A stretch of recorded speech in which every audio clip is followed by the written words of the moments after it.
All right, let's dive into the world of art history. A world of color, emotion, and some pretty incredible stories. And we're talking legendary artists, household names even. We've got a lot to unpack. Your notes are really something. But as always, our goal isn't just to rattle off facts and dates. It's to really grasp what made these artists so groundbreaking, right? Exactly. To see the world and art itself through their eyes. And first up, we've got to start with the ultimate Renaissance man himself, Leonardo da Vinci. Leonardo, a true polymath, painter, scientist, inventor, the original jack of all trades, but, in the best way possible. Seriously. I mean, how did one person even have time for all that? It's mind-boggling. It speaks to the whole spirit of the Renaissance, doesn't it? Totally. It was like this incredible period of rediscovering classical knowledge, pushing boundaries, and Leonardo was right there in the thick of it, pushing the limits of what was possible. And nowhere is that more evident than in his most famous masterpiece. Yeah. I mean, who isn't captivated by the Mona Lisa, right? Yeah. Her gaze just draws you in, and that smile. Centuries later, people are still debating its meaning. It's all thanks to his mastery of sfumato, too. Right, that smoky, hazy effect that blends colors and lines so seamlessly. It's what gives the Mona Lisa that almost magical, lifelike quality. It's like you could reach out and touch her. Which is incredible when you think about the artists who came before him using these sharp outlines. Sfumato was a revolution in realism. Absolutely. But speaking of revolutions, our next artist lived through some pretty turbulent times, and his art reflects that. Moving from sunny Italy to the Netherlands, we've got Rembrandt van Rijn. Rembrandt, the master of light and shadow. Talk about drama. His paintings are like snapshots of moments frozen in time.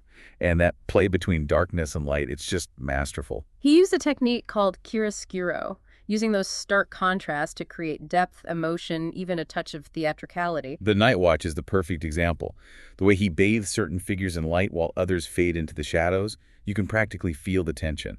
Exactly. And your eye is drawn immediately to those illuminated faces, each one telling a story. And speaking of storytelling, our next artist was a master at capturing the turmoil of his era, both the beauty and the brutality.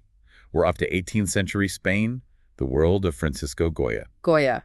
Now, there's an artist who wasn't afraid to confront the dark side of human nature. He lived through revolutions, social upheaval, you name it. And he didn't shy away from depicting the horrors he witnessed. No, he didn't. But he also captured moments of incredible beauty and humanity. He really forces us to confront the complexities of the human experience, doesn't he? Absolutely. I mean, look at the 3rd of May, 1808.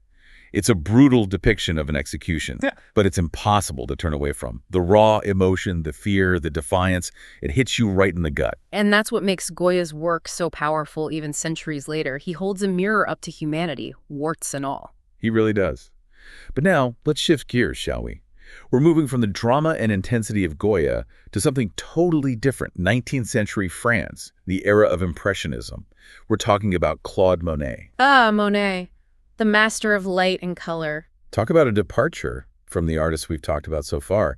Instead of meticulous detail, we get these fleeting moments captured on canvas. Exactly. It's about capturing an impression, a feeling, rather than a perfectly realistic representation. And it's all about light.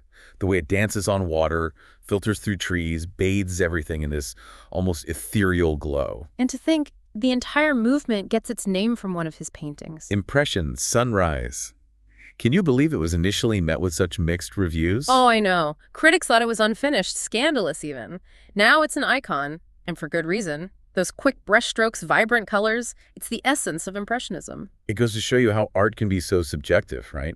What's considered radical in one era becomes celebrated in another. Absolutely. And speaking of radical, we can't end our deep dive without talking about the 20th century giant, Pablo Picasso. Picasso, a true game changer. He completely revolutionized the way we see the world, and his art still has the power to shock and amaze. With Cubism, he shattered all the rules. It must have been shocking at the time. This wasn't just a new style, it was like a completely new way of seeing. Imagine looking at an object from multiple angles, all at once, and then breaking it down into geometric shapes. That's Cubism. Yeah, it forces you to reassemble those fragments in your mind, to see the world from a whole new perspective. Exactly. And his most powerful work, Guernica.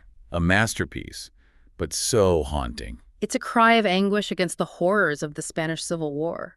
The fragmented figures, the distorted faces, it's chaos and suffering rendered in black and white. It's incredible how Picasso could take something as abstract as Cubism and create such a powerful political statement. It reminds us that art can be a weapon against injustice, a voice for the voiceless. So we've traveled from the serene landscapes of the Renaissance to the fragmented forms of Cubism. 5 artists, each pushing the boundaries of art in their unique way. It's amazing, isn't it, how much art can teach us about history, about humanity, even about ourselves. It really is. It's like each brushstroke is a thread, weaving together a tapestry of human experience across time and cultures. And the best part, it's all open to interpretation.